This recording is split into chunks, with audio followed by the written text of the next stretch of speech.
Everyone, आज हम लोग को इंटरफेरेंस का लास्ट टॉपिक पढ़ना है।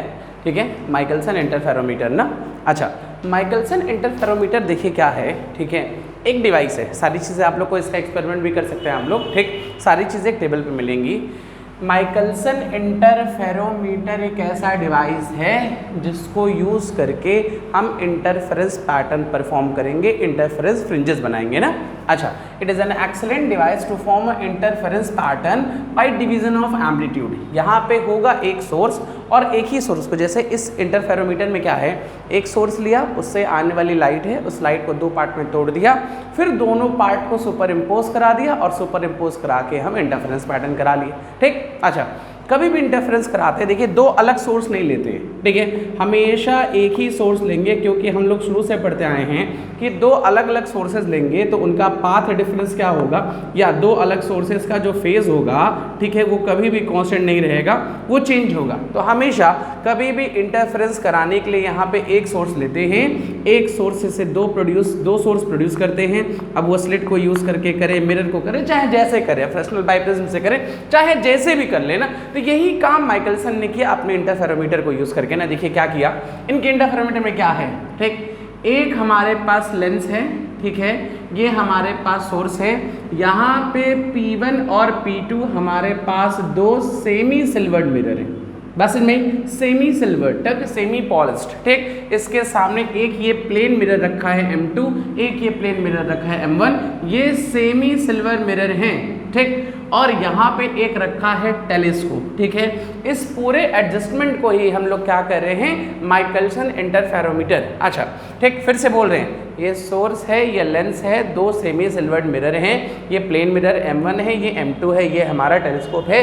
ये पूरा अरेंजमेंट है किसका, माइकलसन इंटरफेरोमीटर का। अब एक्सपेरिमेंट में किया क्या, देखिए, ये तो डिफ्यूज करने के लिए कि जो भी लाइटें हैं वो सारी लाइट एक दूसरे के पैरेलल हो जाए। ठीक है ना, सारी लाइट कंडेंस्ड हो जाए। ठीक है, लेंस का काम यूज टू कंडेंस्ड लाइट। ठीक है, या तो पैरेलल बीम प्रोड्यूस करने के लिए। अच्छा, अब एक लाइट जब यहाँ पहुंची, ऐसे लाइट आ रही है, ठीक, लाइट आ गई, एक लाइट जैसे इस सरफेस पे आएगी तो कहीं पे भी 100% रिफ्लेक्शन नहीं होता है।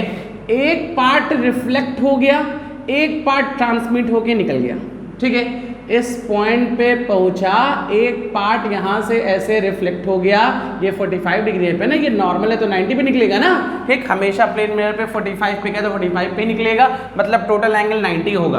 तो ये आया, एक पार्ट यहाँ, एक पार्ट ट्रांसमिट हो गया, ये ट्रांसमिटेड पार्ट फिर यहाँ पे भी ट्रांसमिट होकर यहाँ पहुंचा। अब जब प्लेन मिरर पे पहुंचा, ठीक है, तो प्लेन मिरर पे अगर कोई लाइट नॉर्मली इंसिडेंट होती है तो सीधा ही निकल जाती है, तो जैसे आया वैसे इस पाथ को वापस लेके यहाँ पहुंचा। जब इस पाथ पे पहुंचा, इस पॉइंट पे, तो फिर से यहाँ से ये क्या हो गया, रिफ्लेक्ट हो गया, फिर ट्रांसमिट होके ऊपर गया और फिर से ये वापस आ गया।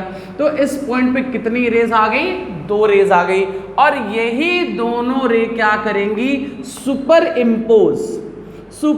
इम्पोज करके यहाँ पे क्या करेगा, इंटरफेरेंस पैटर्न बनाएगा। ठीक, फिर से मेरी बात समझिएगा। ठीक है, फिर से मेरी बात समझिए। सबसे पहले लाइट यहाँ आ रही है। ठीक, अब लाइट, ये नॉर्मल हमेशा मिरर के परपेंडिकुलर होता है, ये 45 डिग्री पे है ना, तो रिफ्लेक्ट होके कितने पार्ट पे जाएगी, 45।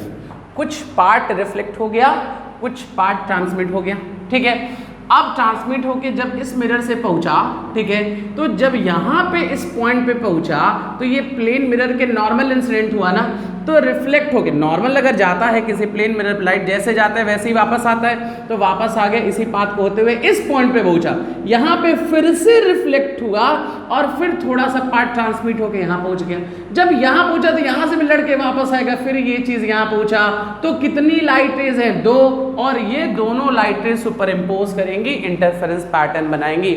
यही हमारा फिगर है। फिर से हम बता दे रहे हैं, आई यहाँ पे ब्रेक हुआ, एक रिफ्लेक्ट, एक ट्रांसमिट, ये ट्रांसमिट होके यहाँ पहुंचा, परपेंडिकुलर है, वापस आएगा, वापस आके यहाँ पे आया, ये ट्रांसमिट हो गया, ये रिफ्लेक्ट हो गया, ये ट्रांसमिट हो गया, फिर वापस आएगा। दोनों लाइट रे हमारी सुपर इम्पोज करेंगी और सुपर इम्पोज करके इंटरफेरेंस पैटर्न बनाएगा। यहाँ पे एम्पलीट्यूड का डिवीजन हुआ, यहाँ पे एम्पलीट्यूड का डिवीजन इक्वली हो गया। अच्छा एक चीज़ और, ये थोड़ा छोटा हमारा बोर्ड है इस वजह से लग रहा है ऐसा, लेकिन ठीक है, ये जितना डिस्टेंस होगा मतलब P1 और M2, P1 और M2 के बीच का, ठीक है, P1 और M2 के बीच का जो डिस्टेंस होगा वही डिस्टेंस हमारा किसके बीच का होगा, P1 और M1 के बीच का। मतलब ये डिस्टेंस और ये डिस्टेंस फिगर से लग नहीं रहा है, छोटा बोर्ड है इसलिए, लेकिन प्रैक्टिकली जो हम लोग प्रैक्टिकल आप लोग करोगे तो ये डिस्टेंस और ये डिस्टेंस सेम होगा, मतलब पाथ सेम है, तो पाथ डिफरेंस कितना होना चाहिए, 0।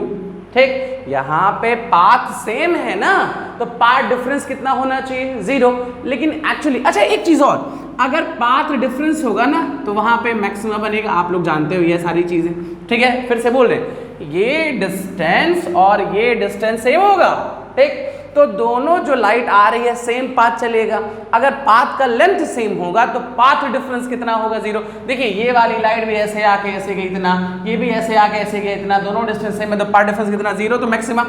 लेकिन ट्रांसमिशन होने की वजह से ये पाथ डिफरेंस 0 नहीं हो पाता है और मैक्सिमा नहीं बनता है, इसीलिए ये हमारा P2 मिरर लगा है कि अगर पाथ डिफरेंस, पाथ में थोड़ा सा डिफरेंस आ जाए, थोड़ा सा भी डिफरेंस आ जाए तो उस डिफरेंशिएट को ये कंपनसेट कर दे।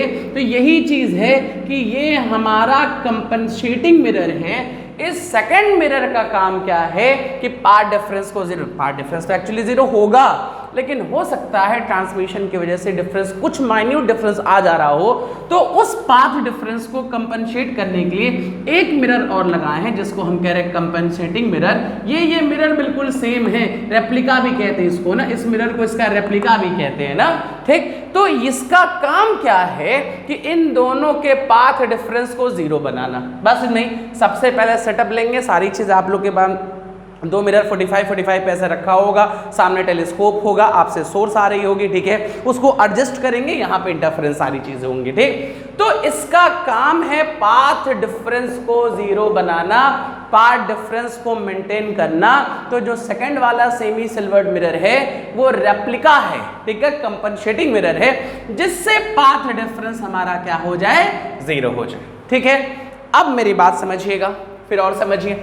चलिए, इंटरफेरेंस तो हो गया, ठीक है, जो बनने वाले फ्रिंजेस हैं, ठीक है, fringes, shape of fringe, shape of fringes, ठीक है, शेप ऑफ फ्रिंजेस देखिए कैसे निकालेंगे। देखिए इसका इमेज यहाँ फिर यहाँ बनेगा, तो इस वाले मिरर का यहाँ इमेज बना, ये इमेज यहाँ बना, ठीक है। देखिए ये हमारा M2' बन गया, ठीक, ये M2' इसका इमेज है, हम समझाने के लिए बात बता रहे हैं, ठीक है। ठीक, ऐसे एक्सप्लेन किया जाता है। देखिए ये जो है यहाँ M1 है, ये M2 है, M2 अब फिक्स हो गया, पाथ डिफरेंस 0 है। अब शेप बताने के लिए ना, तो देखिए इसका इमेज यहाँ बना, ठीक है। यहाँ पे जो इमेज बना मतलब कि ये हमारा एक क्या है, M2' है, ठीक है, और ये हमारा क्या है, मिरर M1 है, ऐसे है ना, और इन दोनों के बीच में एयर पैक है। ठीक, देख लीजिए ये M2' इसका इमेज है, ये हमारा मिरर है, इसके बीच में एक हमारा एयर आ गया, ठीक है। तो 2 शीट के बीच में हमारा पढ़े इतना एयर होता है, तो हमारा फ्रिंजेस कैसे बनता है, हम लोग पढ़े थे, रिफ्लेक्टेड बीम होता है, ट्रांसमिटेड बीम होता है। हो सकता है कि ये जो M1 ऐसे है, M1 तो फिक्स है, ठीक है, M1 हमारा ऐसे फिक्स है, ठीक, ये जो M2' है ये ऐसे होगा, या M2' ऐसे हो सकता है, या तो M2' ऐसे होगा। देखिए ये हो सकता है, ये भी हो सकता है हमारा, बस नहीं, ये ऐसे केस हो सकता है कि M2' ये बनेगा, ये एयर, या तो M1 ऐसे है, ये M2' ऐसे हो सकता है, ये एयर होगा, या तो M1 ऐसे है, M2' ये हो सकता है एयर। तीनों केसेस में इन दोनों के बीच में एयर पैक है, एयर पैक का तो फ्रिंज बनेगा, इंटरफेरेंस होगा। बिल्कुल पुराना काम हो गया कि जैसे फ्रेशनल बाइप्रिज्म या ये सारी चीजें देखे थे, वो जो रिपीट होने लगी, तो यहाँ पे जो बनने वाले फ्रिंजेस होंगे वो फ्रिंजेस कैसे होंगे, सर्कुलर फ्रिंजेस होंगे, बात समझ में आई?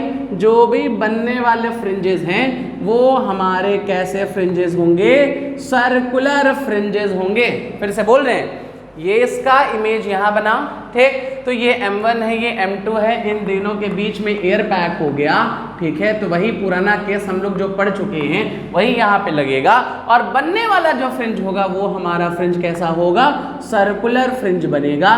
तो माइकलसन इंटरफेरोमीटर में जो फ्रिंज बना कैसा बना? सर्कुलर, ठीक है। चलिए ये भी हम लोग देख लिए। अगर एग्जाम में लिखिएगा ना तो ये जरूर बनाइएगा, ऐसे बनाइएगा कि ये M1 है, ठीक, ये M2 डैश है, ठीक है, यहाँ एयर है, ये M1 ऐसे हो सकता है, M2 डैश ऐसे हो सकता है हमारा, ठीक है, M2 डैश ये एयर पैक होगा, ठीक, ये बनाइएगा। ये M1 है, ठीक है, ये M2 डैश ऐसे हो सकता है, ठीक है, ये बनाइएगा कि कोई भी पॉसिबल केस हो सकता है। फ्रिंजेस कैसे बनेंगे? हमारे सर्कुलर फ्रिंजेस बनेंगे। अच्छा, अब इसमें आ जाते हैं, मेरी बात और समझिएगा, ठीक है। फिर इसमें आ जाते हैं ना डिस्टेंस, ठीक। चलिए मैथमेटिकल एक्सप्रेशन, ठीक है। क्या लिखेंगे? Distance travel for one fringe is λ/2, ठीक है। एक चीज़ और देखिएगा, मेरी बात थोड़ा और समझिएगा।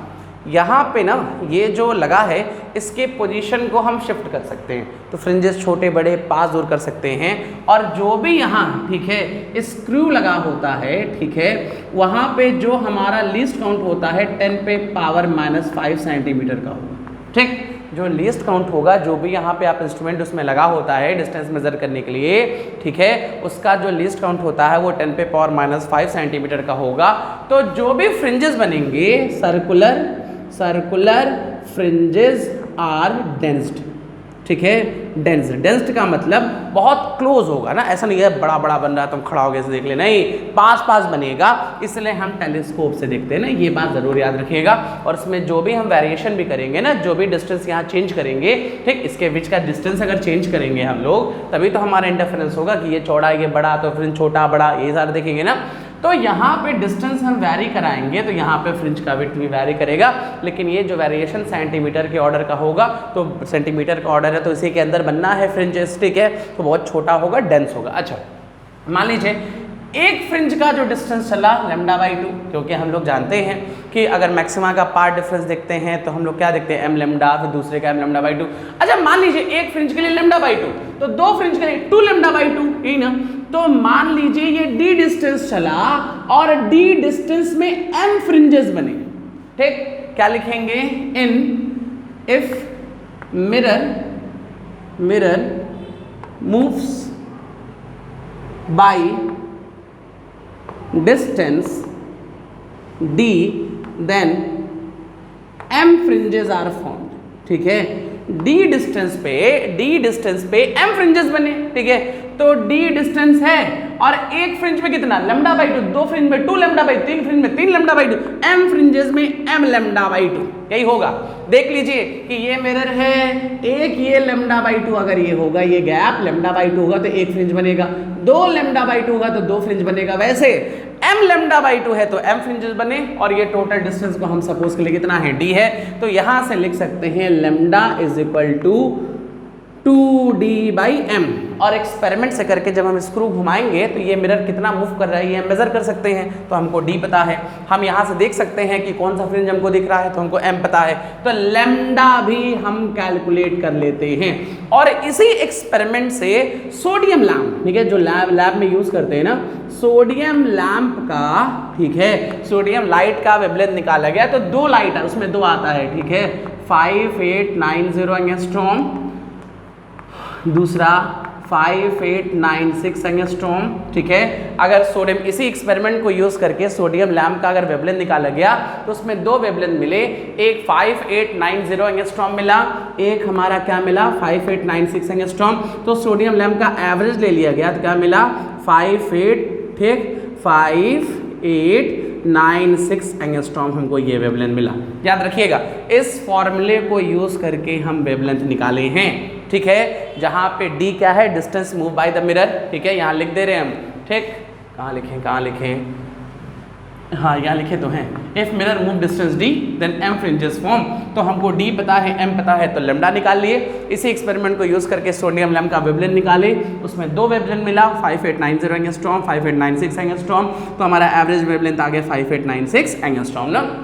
जैसे आप लोग पढ़े होंगे, ठीक है, कि सोडियम लैम्प जो होता है या मोनोक्रोमेटिक सोर्स पढ़े होंगे, पॉलीक्रोमेटिक, बाइक्रोमेटिक। एक वेवलेंथ है तो मोनोक्रोमेटिक कहते हैं, ठीक है, 2 वेवलेंथ है तो बाइक्रोमेटिक, एक से ज़्यादा है तो पॉलीक्रोमेटिक। जैसे हमारी वाइट लाइट होती है ना, वो मोनोक्रोमेटिक नहीं है, लेकिन लेज़र लाइट जो है या हमारा कोई भी रेड कलर लाइट हो गया, कोई भी ऐसा लाइट जिसमें सिंगल वेवलेंथ होता है, उसको हम लोग क्या कहेंगे, सिंगल वेवलेंथ, सिंगल कलर होगा, मोनोक्रोमेटिक। कुछ लोग सोडियम को मोनोक्रोमेटिक नहीं कहते हैं, ठीक है, क्यों? क्योंकि इसमें 2 वेवलेंथ पाया जाता है, ठीक है। कहीं कहीं पूछा जाता है कि सोडियम हमारा मोनोक्रोमेटिक है कि नहीं, तो ऐसे बताएंगे, सोडियम के अंदर 2 वेवलेंथ है तो ये मोनोक्रोमेटिक नहीं है, ठीक है, क्योंकि मोनोक्रोमेटिक का मतलब ये होता है ना जिसमें एक वेवलेंथ हो, ठीक है। इसमें 2 वेवलेंथ है तो ये मोनोक्रोमेटिक नहीं है। लेकिन इनके वेवलेंथ का जो डिफरेंस है वो सिर्फ 6 एंगस्ट्रॉम है। ये एंगस्ट्रॉम है यार, बहुत छोटा, ये डिफरेंस बहुत छोटा है, इसलिए इसमें 2 वेवलेंथ होते हुए भी हम सोडियम लैम्प को मोनोक्रोमेटिक सोर्स मान सकते हैं। ये बात याद रखिएगा, सोडियम लैम्प में 2 वेवलेंथ होते हैं, ठीक है, लेकिन उसमें दोनों वेवलेंथ का जो गैप होता है बहुत कम होता है, इसलिए उसमें 2 वेवलेंथ होते हुए भी उसको क्या मान सकते हैं, मोनोक्रोमेटिक। अच्छा, और एक चीज़ सुनिए, इसमें और भी लिख सकते हैं, थोड़ा और देखिएगा। देखिए हम लोग निकाले हैं, ठीक है, हम लोग निकाले हैं, पहले कोई एक सोर्स ले लिया, M1 वेवलेंथ, M1 फ्रिंज बना, एक सोर्स लिए, उसके M1 वेवलेंथ से M1 फ्रिंजेस के लिए λ1 बना और M2 फ्रिंजेस के लिए λ2 बना, ठीक है। मतलब एक सोर्स λ1 का लिए तो M1 फ्रिंज बना, λ2 का लिए तो M2 फ्रिंज बना। अच्छा, हम लोग जानते हैं 2D is equal to m lambda. अगर पहले के लगाएंगे तो क्या लिखेंगे, m1 λ1 is equal to 2d, दूसरे के लिए लगाएंगे तो भी m2 λ2 is equal to 2d, ये भी तो लगा सकते हैं, ठीक। अच्छा, और चाहें, ठीक है, तो मान लिया जो m2 है ना, ठीक, अगर ये चौथा है, ठीक है, ऐसे मान लीजिए अगर ये चौथा है तो ये 5वां है, ये 5वां है तो ये 6वां है, ये 6वां है तो ये 7वां है, मतलब एक आगे है, तो m2 इज m1 + 1, ठीक। M2 माना कि M2 जो है M1 वाले से एक ज्यादा है, कि जहां पे मैक्सिमम बनेगा उसके अगला दूसरे का मैक्सिमम बनेगा। अच्छा, अब यहां रख लेते हैं, ठीक है, देखिए क्या लिखते हैं, M1 λ1 is equal to, M2 की जगह क्या लिखें, M1 + 1 इंटू λ2, मल्टीप्लाई कर दीजिए तो ये क्या आएगा, M1 λ2 उधर भेजेंगे, M1 कॉमन तो λ1 माइनस λ2 इज इक्वल टू कितना, यहाँ से लिख सकते हैं λ2, ये डेल्टा लैम्डा हो गया, तो m1 की जो वैल्यू आ गई, इसको चेंज इन वेवलेंथ है ना, तो λ2 अपॉन डेल्टा लैम्डा हो गया, ठीक। अब यहाँ से ना मान लीजिए इसको कह लेते हैं फर्स्ट, m1 λ1 लगा लेते हैं ना फ्रॉम फर्स्ट, ठीक। क्या लिखें, 2d is equal to m1 की जगह क्या लिखेंगे, λ2 अपॉन डेल्टा लैम्डा इंटू कितना, λ1, तो यहां से लिख सकते हैं delta lambda is equal to λ1 upon λ2 into delta lambda. और मान लिया λ1 λ2 अगर नियरली इक्वल है, ठीक है, ऐसा हो जाए if λ1 is equal to λ2 nearly equal, तो λ1 λ को λ स्क्वायर, तो delta lambda is equal to λ square upon 2d, और ये चेंज इन वेवलेंथ है λ1 माइनस λ2 λ स्क्वायर अपॉन कितना, 2d। यहाँ से चेंज इन वेवलेंथ भी हम लोग निकाल सकते हैं, वेवलेंथ का डिफरेंस। तो ये हमारा माइकलसन इंटरफेरोमीटर हो गया। अच्छा, कुछ क्वेश्चन और, यहाँ पे जो बनने वाला फ्रिंजेस है ये maxima maxima maxima maxima maxima, चलिए हम बार बार कोशिश कर रहे हैं कि पाथ डिफरेंस हमारा 0 हो, ठीक है, हम बार बार कोशिश ये कर रहे हैं कि पाथ डिफरेंस हमारा 0 हो। पाथ डिफरेंस अगर 0 होगा तो हमारा क्या बनेगा, मैक्सिमा बनेगा। लेकिन जब आप लोग एक्सपेरिमेंट करिएगा तो यहाँ मैक्सिमा होने के साथ साथ मिनिमा का भी फॉर्मेशन होता है, ठीक। हम बार बार कंडीशन सेटिस्फाई करा रहे हैं, किसका, मैक्सिमा का।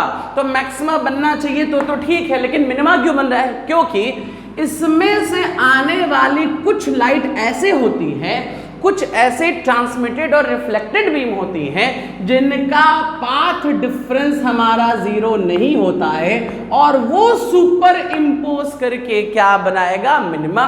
इसीलिए मैक्सिमा के साथ साथ हमको कुछ मिनिमा भी दिखाई देता है। यही है हमारा माइकलसन इंटरफेरोमीटर।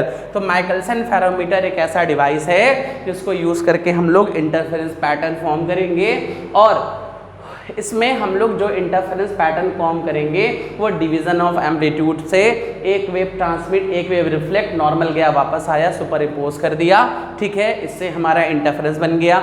ये डिस्टेंस और ये डिस्टेंस सेम है तो पाथ डिफरेंस 0 होगा। ये मिरर क्यों लगा है, सेमी सिल्वर्ड है, क्यों लगा है, अगर पाथ डिफरेंस 0 ना हो तो कंपनसेट कर ले। इसका ये टुकड़ा है, यही कॉपी है, इसको कंपनसेटिंग मिरर कह रहे हैं, इसको इसका रेप्लिका कह रहे हैं। क्यों रेप्लिका कह रहे हैं, इसी जैसा है बिल्कुल सेम। इसका काम सिर्फ ये है कि ये रेज जो आ रही हैं इनका पाथ डिफरेंस 0 बनाना। पाथ डिफरेंस 0 होगा, मैक्सिमा मिनिमा या मैक्सिमा बनेगा, ठीक। और हम लोग जानते हैं कि एक λ/2 के ऑर्डर का होगा, ठीक है। तो एक मैक्सिमा 2 λ/2 के ऑर्डर का होगा तो 2, वैसे m λ/2 के ऑर्डर का होगा तो m λ/2 इतने बनेंगे और टोटल डिस्टेंस d इसी को लेके सॉल्व किए हैं, ठीक। अच्छा एक चीज और, ठीक है, एक चीज और, ठीक है, देखिएगा यहां से, ठीक, हम लोग जानते हैं, ठीक है, delta path difference equal to 2 mu minus 1 into T, यही ना, ये हम लोग पढ़े हैं, ठीक है, वेज शेप वाला पढ़े थे हम लोग, उसका पढ़े थे। तो ये भी फॉर्मूला चाहे तो यूटिलाइज कर सकते हैं और इस इंटरफेरोमीटर को यूज करके, ठीक है, चाहेंगे पाथ डिफरेंस की जगह ये भी रख लेंगे, ठीक है। इस इंटरफेरोमीटर को यूज करके हम 30 चीज कैलकुलेट कर सकते हैं। पहला तो कैलकुलेट कर सकते हैं वेवलेंथ, दूसरा कैलकुलेट कर सकते हैं रिफ्रैक्टिव इंडेक्स और तीसरा कैलकुलेट कर सकते हैं थिकनेस। अगर फॉर्मूले में इसी चीज को यूटिलाइज कर दीजिए तो माइकलसन इंटरफेरोमीटर को यूज करके हम लोग 3 चीज कैलकुलेट करेंगे, लैम्डा, म्यू और टी। और इसी इंटरफेरोमीटर को यूज करके अगर हम सोडियम लैम्प का वेवलेंथ निकाले थे, कितना आया था, 2 वेवलेंथ मिला था ना, क्या क्या 5890 एंगस्ट्रॉम, 5896 एंगस्ट्रॉम, एवरेज लिया गया था तो 5893 एंगस्ट्रॉम आ रहा था। सोडियम लैम्प हमारा मोनोक्रोमेटिक की तरह बिहेव करेगा 2 वेवलेंथ होते हुए भी। क्यों ऐसा होगा, क्योंकि इनके बीच का जो हमारा गैप है वो गैप हमारा 6 एंगस्ट्रॉम का है और ये 6 एंगस्ट्रॉम बहुत ज्यादा नहीं है, इसीलिए इसमें 2 वेवलेंथ होते हुए भी किसकी तरह बिहेव करेगा, हमारा मोनोक्रोमैटिक सोर्स की तरह। तो ये हमारा आज खत्म हो गया माइकलसन इंटरफेरोमीटर। कोई कंफ्यूजन हो, कोई डाउट हो तो आप लोग जरूर बताइएगा। देखिए बहुत कम लोग हमारा कमेंट या जो भी लोग हैं कुछ अपना डाउट बताते नहीं हैं, इसलिए बहुत ज़्यादा हम वीडियो नहीं बना रहे हैं, ठीक है। जब सारे लोग देखने लगोगे ना तो हमको भी अच्छा लगेगा, ठीक। जब सारे लोग व्यूज़ आएंगे, सारे हमको आंसर्स मिलेंगे, लगेगा कि कोई बच्चा कर रहा है, मेहनत कर रहे हैं मान लीजिए, तो आप लोग भी जब तक कुछ व्यूज़ नहीं दोगे या समझ में नहीं आएगा तो हमको पता कैसे चलेगा, देख रहा है जैसे लग रहा है खुद ही बना रहे हैं, खुद ही देख रहे हैं, खुद ही पढ़ रहे हैं, खुद ही पढ़ा रहे हैं, ठीक है। खैर कोई बात नहीं, ठीक। लेकिन जो भी है आप लोग को जो प्रॉब्लम होगा आप हमें कमेंट में बता दीजिएगा, हम उसको फिर से वीडियो बना देंगे। आज हमारा वैसे इंटरफेरेंस खत्म हो गया ना, अब नेक्स्ट वीडियो में हम लोग एब्रेशन से स्टार्ट करेंगे, ठीक। कोई प्रॉब्लम होगा ज़रूर डिस्कस करिएगा। चलिए, थैंक यू।